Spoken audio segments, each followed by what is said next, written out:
Praise the lord. Welcome to showers of blessing. దేవుని కృపలో భద్రపరచబడి నూతన దినంలో ప్రవేశించాం. ఈనాటి దేవుని వాగ్దానం, నీతిమంతుని విజ్ఞాపన మనఃపూర్వకమైనదై బహుబలము గలదయుండును. The prayer of a righteous person is powerful and effective. Yakobu పత్రిక 5వ అధ్యాయం 16వ వచనం. Praise God. ఈ నూతన దినములో దేవుడు మీ కొరకు సిద్ధపరిచిన ప్రతి దీవెన ఆకాశపు వాకిళ్లు విప్పి మీ మీద కృమ్మరించునుగాక. మరి యొక్క నూతన దినాన్ని ఆరంభిస్తున్న నేపథ్యంలో ప్రేమ కలిగిన వాగ్దానము ద్వారా దేవుడు మనల్ని దర్శిస్తూ ఉన్నాడు. ప్రియ దేవుని జనాంగమా, ఈ నూతన దినాన్ని ఆరంభిస్తున్న నేపథ్యంలో మీ ముందు ఒక పెద్ద గోడలాంటి సమస్య ఉన్నదేమో. ఎన్ని ప్రయత్నాలు చేసినా ముందుకు సాగటం లేదని నిరాశలో ఉన్నారేమో. అయితే వినండి, మీరు మోకాళ్ల మీద వంగినప్పుడు పరలోకంలో సింహాసనం కదులుతుంది. ఇక్కడ మీరు ప్రార్థన చేస్తుంటే అక్కడ అసాధ్యమైన కార్యాలు సుసాధ్యమవ్వటం మొదలవుతాయి. ప్రార్థన అనేది బలహీనత కాదు సుమా, అది ప్రపంచంలోనే అత్యంత శక్తివంతమైన ఆయుధం. మీ ప్రార్థనలకు ఎందుకు జవాబు రావటం లేదు? మీ విజ్ఞాపనలో శక్తి పెరగాలంటే ఏం చేయాలి? ఈ ఉదయకాల ధ్యానం మీ ప్రార్థన జీవితాన్ని విప్లవాత్మకంగా మార్చబోతుంది. చివరి వరకు వినండి, ఎందుకంటే ఈరోజు మనం కలిసి చేసే ప్రార్థన మీ జీవితంలోని సంఖ్యలను తెంచబోతుంది. ప్రార్థన అంటే దేవునితో మాట్లాడడం. ఒక బిడ్డ తన తండ్రితో తన మనసులోని మాటను పంచుకున్నట్లుగా ఉండాలి ప్రార్థన. చాలామంది ప్రార్థనను ఒక ఆచారబద్ధంగా భావిస్తారు, కానీ వాస్తవానికి అదే ఒక సంబంధం అని గ్రహించాలి. ఒక ఇంజిన్కు ఇంధనం ఎంత అవసరమో విశ్వాస జీవితానికి ప్రార్థన కూడా అంతే అవసరం. ప్రార్థన లేని క్రైస్తవుడు బ్యాటరీ లేని మొబైల్ ఫోన్ వంటి వాడు. చూడటానికి బాగుండొచ్చు, కానీ అది ఎవరికీ కనెక్ట్ అవ్వలేదు.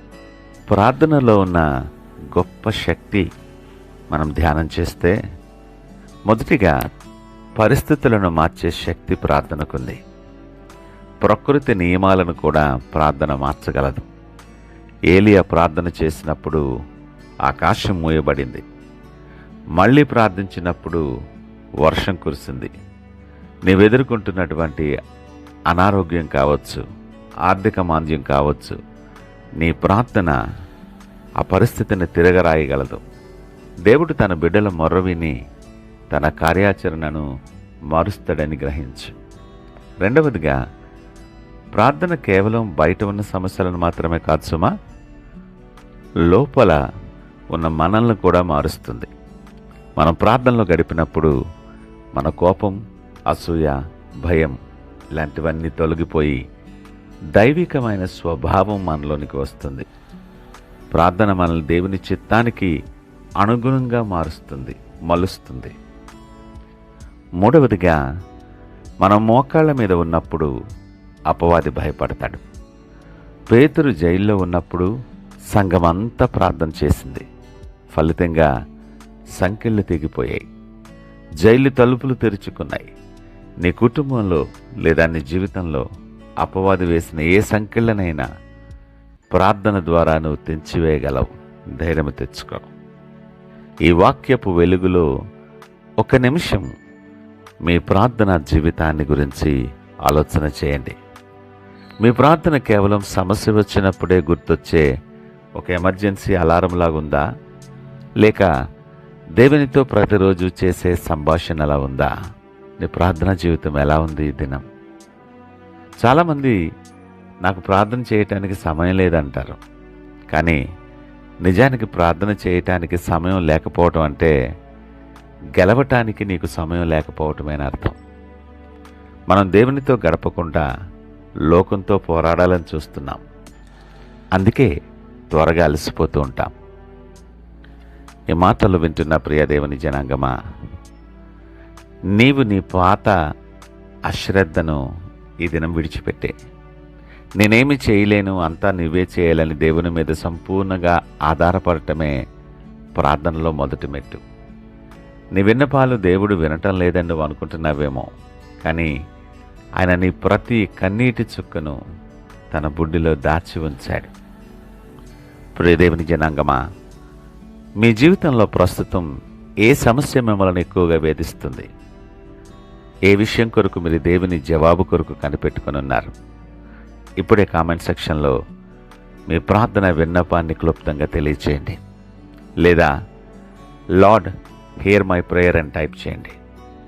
మనందరం కలిసి ఒకరి కొరకు ఒకరు ప్రార్థించుకున్నప్పుడు అక్కడ దేవుని శక్తి రెట్టింపు అవుతుంది. మీ కామెంట్ నేను వ్యక్తిగతంగా చూసి మీ కొరకు ప్రార్థన చేస్తాం. మర్చిపోకండి, మీ ప్రార్థన ఈరోజు ఒక అద్భుతాన్ని తీసుకుని రాగలదు. ఈ రోజు నుండి మీ ప్రార్థనలో వేగం పెంచండి. అర్ధాంతరంగా ఆపేయకండి. జవాబు వచ్చే వరకు మోకాళ్ళ మీద పోరాడండి. ఆ పోరాటమే నీకు విజయాన్ని ఇస్తుందని గ్రహించండి. ఒకవేళ నువ్వు ప్రార్థన మానేసి చాలా కాలం అయిందేమో, నీ హృదయం కఠినమైపోయిందేమో, ఇదిగో నీ తండ్రి నీ మాట వినాలని ఆశగా ఎదురు చూస్తున్నాడు. ఉదయకాలం నీతో సూటిగా మాట్లాడుతున్నాడు. నీవు పెద్ద పండితుడివి కానవసరం లేదు. నీకు పెద్ద పెద్ద పదాలు తెలియక్కర్లేదు. ప్రభా నాకు సహాయం చెయ్యి అని ఒక చిన్న మొర పెట్టుకో. ఇప్పుడే నీవు ఒక తీర్మానం చేసుకో. ఈ రోజు నుండి నా ప్రార్థనా గదిని మరలా నేను తెరుస్తానని వాగ్దానం చెయ్యి.